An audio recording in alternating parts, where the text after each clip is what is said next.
year later, we're exactly where any rational being who has followed the affairs of this country and its ruiners should have concluded we will be. We're exactly where we should have known we would be. Tinubu has test run his rubber stamp National Assembly, and now you have a cure-all for each and every one of your ailments. Just sing the new old national anthem and all of your worries will disappear. We're exactly where we expected to be. Umai is making up the new coastal road alignment and design on the roof, and without any tenders, without any competitive bidding, with each and every one of the public procurement laws fully observed in breach. You have a 4 billion naira per kilometer expressway to nowhere. We're exactly where any rational being should have known we would be. Devoid of any productivity and almost completely dependent on importation, largely of luxuries. The naira has tanked, and we've drawn ever closer to 2,000 naira to a pound,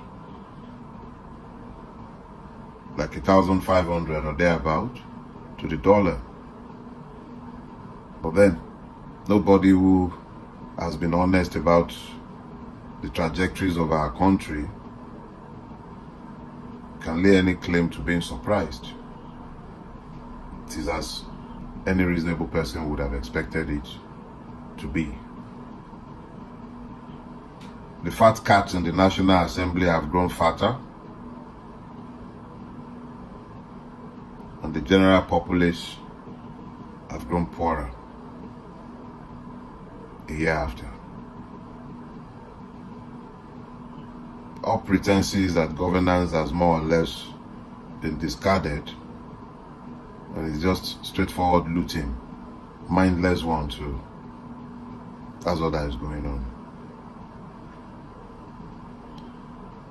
The judiciary that they build its capacity and dexterity at the management of impunity in the lead up to the legalization or shall I say rubber stamping of the legitimacy of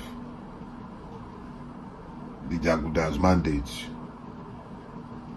That judiciary has come full circle now, and today all you have to do is look at Kano and you see the breakneck speed with which they are bringing out one judgment after the other, one ruling right on top of the next.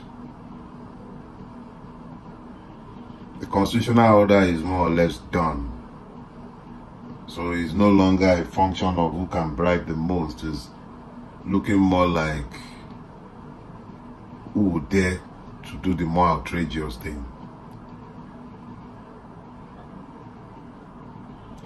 We've managed to stay afloat beyond the first year. We survived. I'm not sure in what shape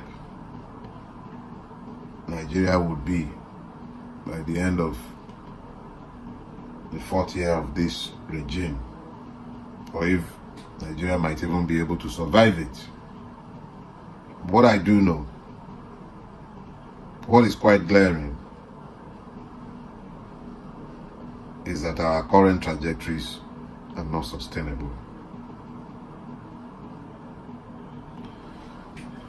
Ever more ingenious ways to tax the people are being devised.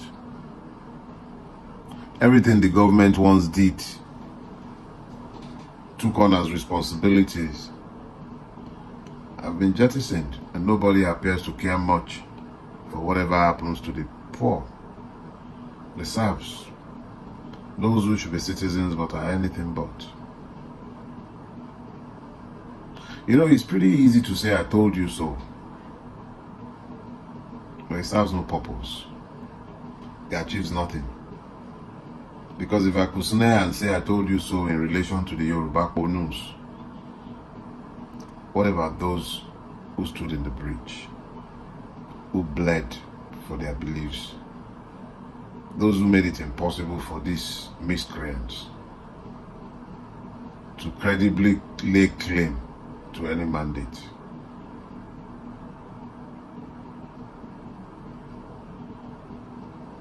You know, in the life of individuals, 10 years is a long time, 20 years is a lifetime.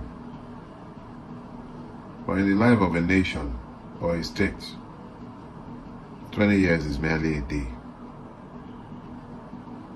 Everything that is done and that is not undergirded by truth and justice will eventually disintegrate. A year has passed. The only thing about the year that might be said to be distinguished is the extent of stealing, avarice, and mindless looting that has attended that year. How can I forget the 90 billion plus spent on that subsidy at a time when Student Loans Board will be getting only 5 billion.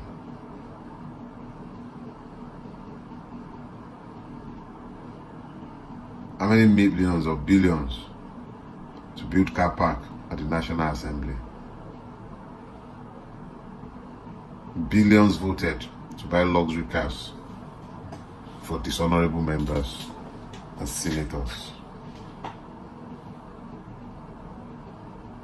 There is no path that one looks to that is free of pain or devoid of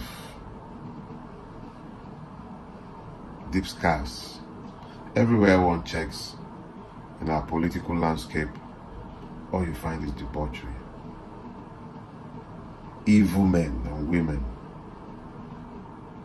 constantly sucking the lifeblood of the country and draining it of critical resources that should have gone towards doing a whole lot for a lot of people. The poverty of private wealth. At no time in the history of this country have I seen it more than in the last 9 years. But the level of mindless stealing that has attended the coming of these locusts in the last year is scary. Simply mind-boggling. So yeah, the year is gone. But we need to do something to move the needle, prepare the people so that we stop reacting. Reactions are for victims. Those who will be citizens, those who will gain something from this system, have to seize the initiative at some point. It's a little subdued for me, because even though I set out to talk to you about a year of Tinubu in office, but looking at all the warnings that were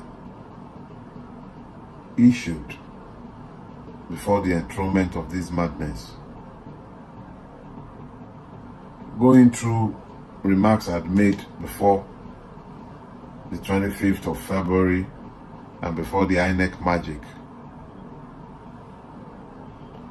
it actually becomes a rather painful exercise in self-flagellation to labor too long pointing out that you were warned.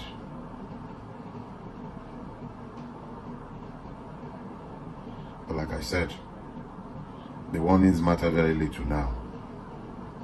What counts is what lies in front. I will urge you, in the coming days and months,